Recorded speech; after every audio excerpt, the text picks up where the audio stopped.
सीख जो जीवन बदल दे। एक राजा था जिसका नाम रामधन था। उसके जीवन में सभी सुख थे। राज्य का कामकाज भी ऐशो आराम से चल रहे थे। राजा के नैतिक गुणों के कारण प्रजा भी बहुत प्रसन्न थी, और जिस राज्य में प्रजा खुश रहती है वहाँ की आर्थिक व्यवस्था भी दुरुस्त होती है। इस प्रकार हर क्षेत्र में राज्य का प्रवाह अच्छा था। इतने सुखों के बाद भी राजा दुखी था, क्योंकि उसकी कोई संतान नहीं थी। यह कम राजा को अंदर ही अंदर सताता रहता था। प्रजा को भी इस बात का बहुत दुख था। वर्षों के बाद राजा की यह मुराद पूरी हुई और उसे एक पुत्र की प्राप्ति हुई। पूरे नगर में कई दिनों तक जश्न मना। नागरिकों को राजा ने राजमहल में दावत दी। राजा की इस खुशी में प्रजा भी झूम रही थी। समय बीतता जा रहा था। राजकुमार का नाम नंदन सिंह रखा गया था। पूजा पाठ एवं इंतजार के बाद राजा को संतान प्राप्त हुई थी, इसलिए उसे बड़े लाड़ प्यार से रखा जाता था। लेकिन अति किसी बात की अच्छी नहीं होती। अधिक लाड़ ने नंदन सिंह को बहुत बिगाड़ दिया था। बचपन में तो नंदन की सभी बातें दिल को लुभाती थी, पर बड़े होते होते यही बातें बदतमीजी लगने लगती हैं। नंदन बहुत ज़्यादा जिद्दी हो गया था। उसके मन में अहंकार आ गया था। वह चाहता था कि प्रजा सदैव उसकी जय जयकार करे, उसकी प्रशंसा करे। उसकी बात ना सुनने पर वह कोलाहल मचा देता था। बेचारे सैनिकों का तो वह पैर की जूती समझता था। आए दिन उसका प्रकोप प्रजा पर उतरने लगा था। वो खुद को भगवान के समान पूजना देखना चाहता था। आयु तो बहुत कम थी, लेकिन अहम कई गुना बढ़ चुका था। नंदन के इस व्यवहार से सभी बहुत दुखी थे। प्रजा आए दिन दरबार में नंदन की शिकायत लेकर आती थी, जिसके कारण राजा का सिर लज्जा से झुक जाता था। यह एक गंभीर विषय बन चुका था। एक दिन राजा ने सभी खास दरबारियों एवं मंत्रियों की सभा बुलवाई और उनसे अपने दिल की बात कही कि वे राजकुमार के इस व्यवहार से अत्यंत दुखी हैं। राजकुमार इस राज्य का भविष्य हैं। अगर उनका व्यवहार यही रहा तो राज्य की खुशहाली चंद दिनों में ही जाती रहेगी। दरबारी राजा को सांत्वना देते हैं और कहते हैं कि आप हिम्मत रखें, वरना प्रजा निसहाय हो जाएगी। मंत्री ने सुझाव दिया कि राजकुमार को एक उचित मार्गदर्शन एवं सामान्य जीवन के अनुभव की जरूरत है। आप उन्हें गुरु राधा गुप्त के आश्रम भेज दीजिए। सुना है वहाँ से जानवर भी इंसान बनकर निकलता है।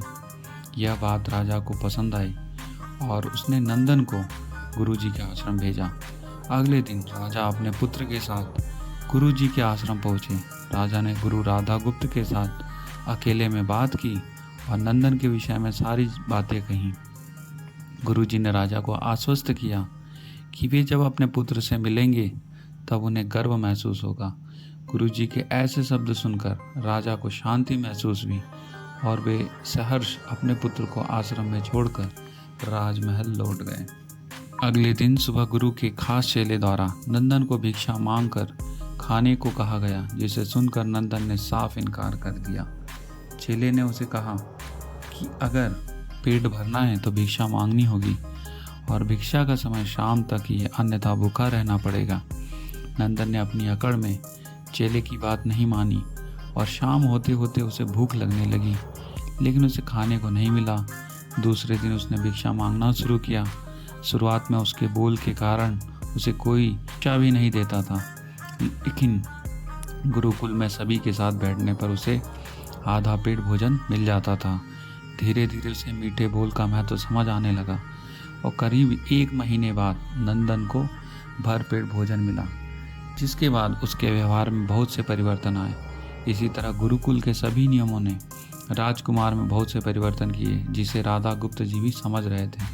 एक दिन राधा गुप्त जी ने नंदन को अपने साथ सुबह सवेरे सैर पर चलने कहा। दोनों सैर पर निकल गए। रास्ते पर बहुत बातें की। गुरुजी ने नंदन से कहा कि तुम बहुत बुद्धिमान हो और तुम्हें बहुत अधिक ऊर्जा है, जिसकी तुम्हें सही दिशा में उपयोग करना आना चाहिए। दोनों चलते चलते एक सुंदर बाग में पहुंच गए, जहां बहुत सुंदर सुंदर फूल थे, जिनसे बाग महक रहा था। गुरुजी ने नंदन को बाग से पूजा के लिए गुलाब के फूल तोड़ने कहा। नंदन झट से सुंदर सुंदर गुलाब तोड़ लाया और अपने गुरु के सामने रख दिए। अब गुरुजी ने उसे नीम के पत्ते तोड़कर लाने को कहा। नंदन वो भी ले आया।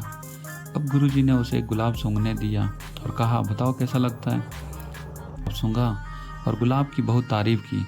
फिर गुरुजी ने उसे नीम के पत्ते चखकर उसके बारे में बताने को कहा।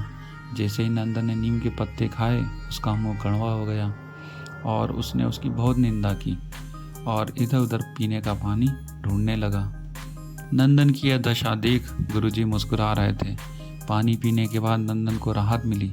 फिर उसने गुरुजी से हंसने का कारण पूछा। तब गुरुजी ने उनसे कहा कि जब तुमने गुलाब का फूल सूंघा तो तुम्हें उसकी खुशबू बहुत अच्छी लगी और तुमने उसकी तारीफ की, लेकिन जब तुमने नीम की पत्तियाँ खाई तो तुम्हें वो कड़ी भी लगी और तुमने उसे थूक दिया और उसकी निंदा भी की। गुरुजी ने नंदन को समझाया, जिस प्रकार तुम्हें जो अच्छा लगता है तुम उसकी तारीफ करते हो, उसी प्रकार प्रजा भी जिसमें गुण होते हैं उनकी प्रशंसा करती है। अगर तुम उनके साथ दुर्व्यवहार करोगे, उनसे प्रशंसा की उम्मीद करोगे, तो ये कभी दिल से नहीं कर पाएंगे। इस प्रकार जहाँ गुण होते हैं वहाँ प्रशंसा होती है। नंदन को सभी बातें विस्तार से समझ आ चुकी थी और वह अपने महल लौट जाता है। नंदन में बहुत परिवर्तन आता है और वह बाद में एक सफल राजा बनता है। कहानी की शिक्षा। गुरु की सीख ने नंदन का जीवन ही बदल दिया। वह एक क्रूर राजकुमार से एक न्यायप्रिय दयालु राजा बन गया।